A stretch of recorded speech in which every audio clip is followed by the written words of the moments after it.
So Bam Margera is, what they're saying is he's out of the hospital. And someone posted a photo of him with someone. Here's the thing though, he's the kind of guy that likes to jump on and do his own social media, usually. Especially if something significant's going on in his life, you know. He was on a ventilator, apparently, and it was really, he's in the ICU. I feel like if, and then one day later he's out and there's a picture of him with his friend, I feel like he would have said something. So I'm not completely convinced that he's not in the land of the dead. I don't want him to die. That's horrible. I mean, you don't want anybody to die. But I've seen this kind of thing before surrounding celebrity deaths. They always have all this weird timing on things, and we're seeing that here. But it was reported he's out, but he hasn't said anything. He hasn't shown up. And a picture was posted of him. I don't know if it was on his social media, but he didn't say anything. Like, he didn't, say I'm out. Usually you'd think he'd just grab it and record something. We've seen him do that a lot. Excuse me. And then to go from sounding like you're almost dead to out walking around, you think he'd have something to say about that. So, unfortunately, I'm still kind of thinking he may not be among the living. It's sad, There's a lot of stuff surrounding that whole group, though, that is just there's a lot of occult shit going on there. And his friend Brian Dunn, yeah. He died in a fiery car crash, which is one of their preferred ways to end the careers of some people.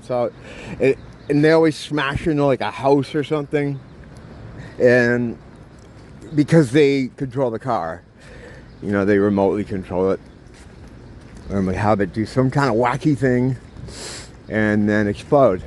We saw that with the Fast and Furious guy with the Anne Heche thing. And she survived. I still have that video on the channel here. Like, she jumps off the stretcher and tries to escape, and these two firemen, they just push her right back down and into the truck. That's not how any of that works. It's not firemen that come to the scene and move. It's just so blatant. But whatever. What are you gonna do? No one cares.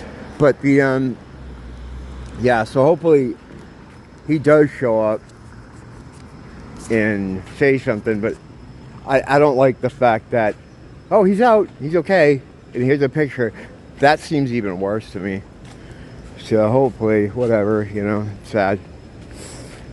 Speaking of sad, I saw this on Poll yesterday. It's like, how funny is this picture? It's almost like they went down a checklist of like, okay, we need to have this flag, that flag. They had to throw the Zig Heil in there. It's like everything. They just threw the kitchen sink in there. And Anons were saying like, what, they think we're stupid? They don't, this isn't gonna fool us. And it's like, yeah, well, they're not trying to fool us. They're not even really trying to fool the normies. They're just trying to build the narrative. No matter what happened there, or what it looks like, or how transparent it looks, they can still report that on that date that happened. And a lot of people aren't going to see the actual happening. They'll just read about this date where they can reference this shit show happening, this fake event happening. And that's how they build a narrative. They do that with everything. So a lot of times it's not to fool anyone. It's just so that they can have it on record that, yes, this event happened on this day.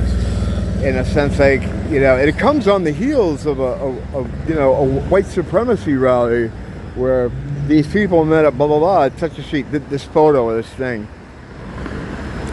That's what it mainly is. It's to help feed other articles, help to seed other news stories, where they can now include that in a list of other things that were fake. You know, they can add that to the list with the Patriot Front stuff, and say, you know, the Patriot Front has also been showing up, and blah, blah, and then they can, you know, have that photo of them. Or they don't even have to show the photo of them, but that event where they were all on the grass, you know, with their arms over their heads, you know, like arrested, like fake arrested. No, not that one. No, not that one. Make macaroni deal. They're desperate, though. They really want to build this this narrative that the most dangerous thing in this country right now is white supremacy.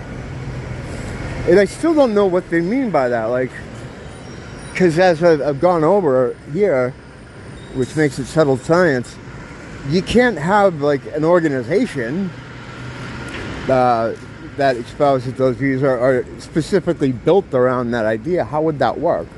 You couldn't. It has to be one of their fake ones. But unfortunately, they can still do this with smoke and mirrors, because what they want to do is to be able to detain American citizens. But they really want to get some real guys in there, and that's why they're always trying to debate people, to bait them out, you know, to come and put their necks out, you know, so you can say, oh, we got this real guy, but they'll fake the whole thing if they have to, because all they have to do is just keep having these kind of events happen. And then it builds a narrative that, well, on this date this happened, and this date this happened. You know, we've seen this group making appearances lately, even though it's all bullshit. It just stacks up it stacks up in the narrative, you know. And the thing is, like, you might think, well, they want to get guys that, you know, would be leaders, or, you know, but there are no leaders in any kind of white supremacy movement, because there is no white supremacy movement. What they want to do is just get people that, like, fit their definition of someone who would be a threat to democracy. Like, if you're a Trump voter, or if you are a 2A guy, or if you anything like that. They want private citizens. They want to be able to take their weaponry and lock them up. And that's it. I mean, at first I was like, they'll never be able to do it, because no one's stupid enough to, you know, buy into this thing where they're going to show up at a rally, or you know, meet a top secret group who all have the same pair of sunglasses. Like, it's just not going to happen. But, you know, after watching it for a little bit, they don't have to really, I don't even think, get regular people.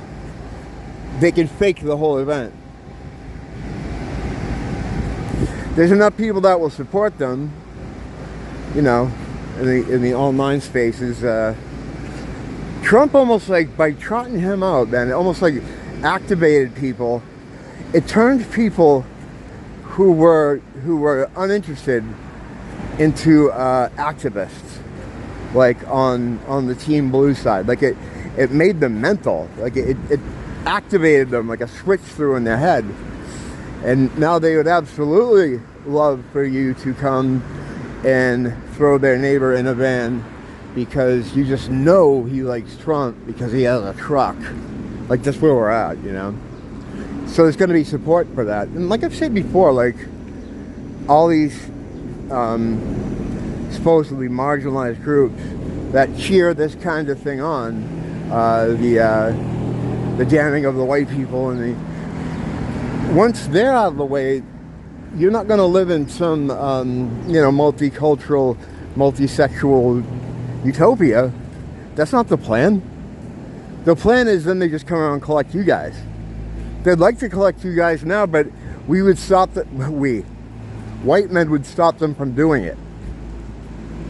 We're the only thing where, again, they are the only demographic keeping it from happening right now.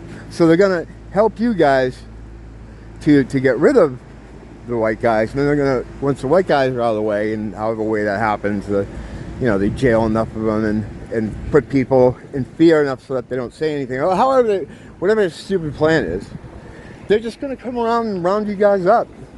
There's not gonna be any resistance there, So, yeah, this idea of like, oh, once Whitey's gone, we'll have this utopia of, you'll have, whatever their idea is of a utopia is. I was about to say some really mean things, but or things I thought were funny in my mind, but probably wouldn't be, and again, like, they'd have a problem with me just because I had that thought in my mind to say something funny about the marginalized groups. Because that's the other thing I was getting at, the idea of white supremacy. Like, you can't have an organization that is for that. So what they really want to do is just get people who think that way. They want control of your mind. That's what all this transhumanism stuff is. Elon Musk talks about that, integrating your devices and stuff into your body through chips, or Neuralink is what they're talking about. And idiots are like, oh yeah, that's great, I'll be able to turn my car on with my hand. Isn't that cool? It's like heckin' Star Trek. So that you'll always have enough of those people to support it. And if they are successful in doing that, and it becomes somewhat normalized, you think they're going to stop there? Of course not. It's not designed for that. It's designed so that they can get your whole operating system, your whole mind, complete thought control. And through that, they have complete control of you. You always have to assume the most nefarious thing, because 10 out of 10 times that's where it goes, and that's why the idea was conceived to begin with. A lot of people will always talk about how they, it started out as a good thing, and it was meant to help people, and of course the government, because they're evil, they fucking turned it into a weapon. It's like, no, it was designed and conceived as a weapon. They had to float it out in the public and build some kind of support for it, or some awareness for it, so they disguised it as something good for the people. But that was never the intention to begin with. And that's, go down the list. Every one of those things is like that. They want inside your mind. The fact that I can look up ahead on the street and decide, like, I want to cross it because I want to avoid certain people. They hate that. Like, that drives them crazy. They want to force you to not be with your own, but to be. That's why they love cities, because they take a bunch of people who are incompatible, and that's what it really is. They're just incompatible, who are just destined to fight each other forever. They want to put them all together so that they cause strife, to cause misery and chaos and fighting, and that's it. And that's why they love cities, And then to mock you, they tell you it's a strength. It's mockery. It's like, how is it not sharing a language, with my neighbor? How is that a strength? It's the opposite of a strength. It's a weakness. And that's why they push so hard this is strength. As mockery. And it's the backwards Satan thing, and everything they do is backwards. They say one thing and it really means another, or the result has another. It's tiresome, man. It's tiresome. Some of us have been watching this stuff for a long time. And it's like, I just don't even want to pay attention sometimes. I already know what's going. Like, whenever a new situation pops up, you can see where it's going. And if you can't see, they make sure they telegraph it for you. Like I was saying the other day with the coup thing. Well, and now it's the power shortages. They've been hinting around at that. We think there's going to be grid done. It's like you think it's going to be it because you're the fucking ones doing it, of course. But you have a combination population here who a lot of them are in a trance or just so beaten down and damaged that they can't function normally.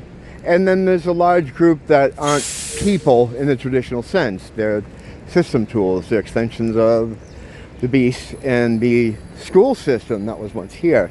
They're now being used in a fashion, they're being used in now. Instead of teaching or facilitating a learning experience, they're using it to kowtow all the others into the behavior the system wants them to follow. But despite all this, things are fucking fine. You know, if you can see this stuff, right, and you hear what I'm saying, you understand this is what's happening, and you're like, yep, then you're fucking blessed by God. You're able to see this and understand it. You're not going to end up in the pit like a lot of these other people. You know, you're not. You're lucky. You're very blessed. You're not lucky, actually. I should always say you're lucky. You're blessed. You know, that to be one of the people that can see what's happening and bear witness. And as I say, you can't really fight it. You have to kind of just endure it, you know, and try to maintain your behavior. It's not the passing or the failing, it's how you pass or fail. And you're probably going to pass if you're hearing my voice. You're going to be fine. Like, we're going to be fine. God wins in the end. They can't win. They know they can't win. You know, that's not their plan. Their plan isn't to win. Their plan is just to yank as much divinity down into the pit with them as they can. So just keep your head on a swivel and watch your feet. Don't blame the teacher. Blame the school.